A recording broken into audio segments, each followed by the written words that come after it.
how to make a Mandalorian helmet just like this one. Let's do it.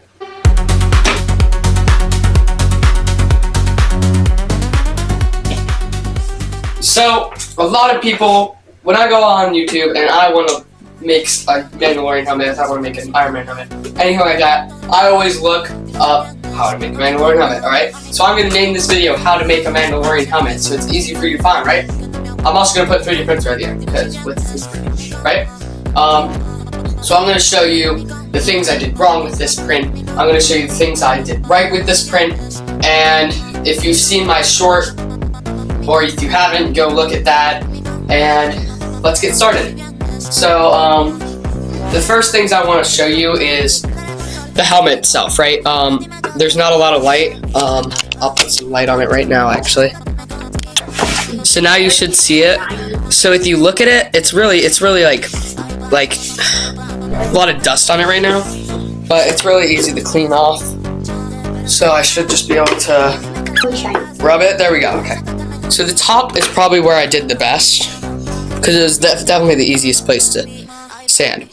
But when I was coating this stuff that I used for it, I'll go get it right now. Alright, so the top is probably where I did the best. There's a couple of layer lines, as you can see.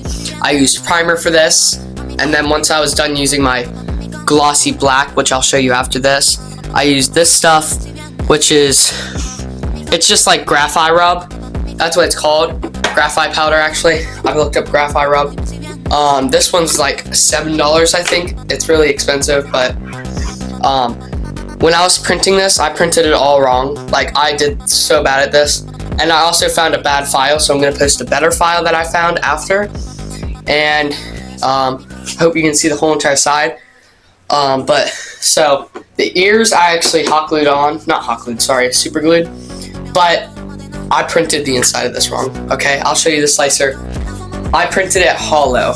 You don't want to do that. You want it strong, all right? And I printed it hollow. So, as you can guess, it was already starting to crack a little bit right when I got it off the printer. Then, to make it even worse, I dropped it when I was taking a picture of it. So now there's a huge crack in it, and I'm gonna have to go back and just print a whole new helmet. But you know what, guys? This was a good experience for me, and I have the fast motion videos I'm going to show you of me sanding it. It happened on this side too. It's really weak. Alright, when I got it off the printer, it was already doing this, like clamping together, but now it's even worse.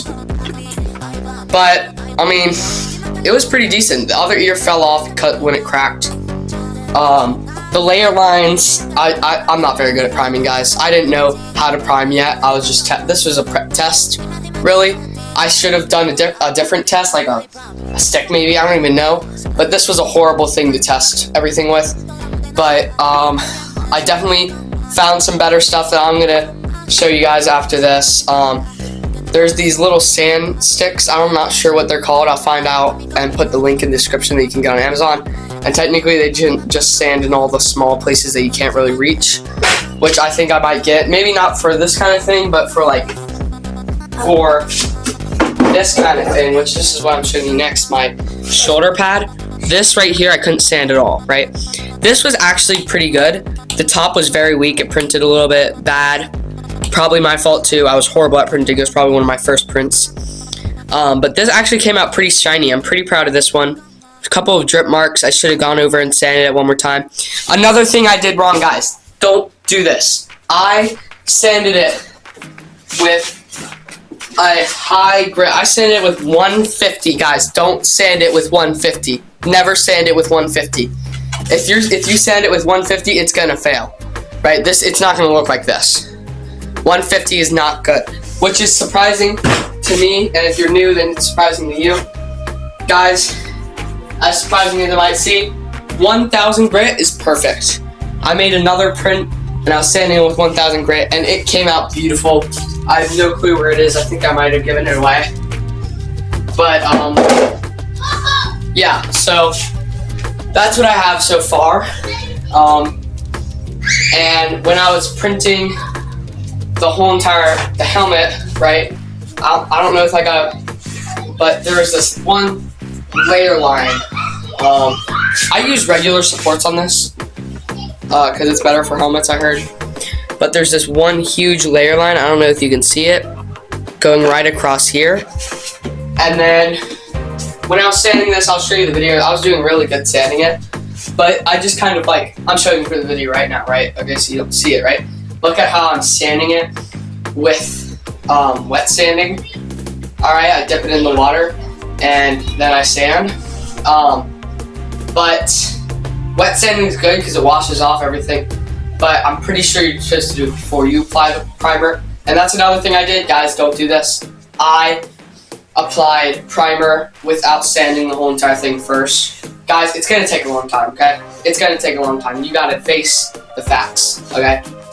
And so I messed up a lot in this print. There's a lot of stuff I can fix, and I might even make another helmet, so I can fix all that. But you know what? It was a great print, all right? This was a perfect first print. This is actually my first print. I think this is pretty cool. It's a shield that I made, but this video is not about the shield. I'm gonna redo that shield in a future video. Like and subscribe so I can do more of these videos, and thanks for watching. That's about it. If you have any questions, I think I turned off comments, but I'll go through and I'll make a longer video, or maybe turn back on comments. Thank you for watching.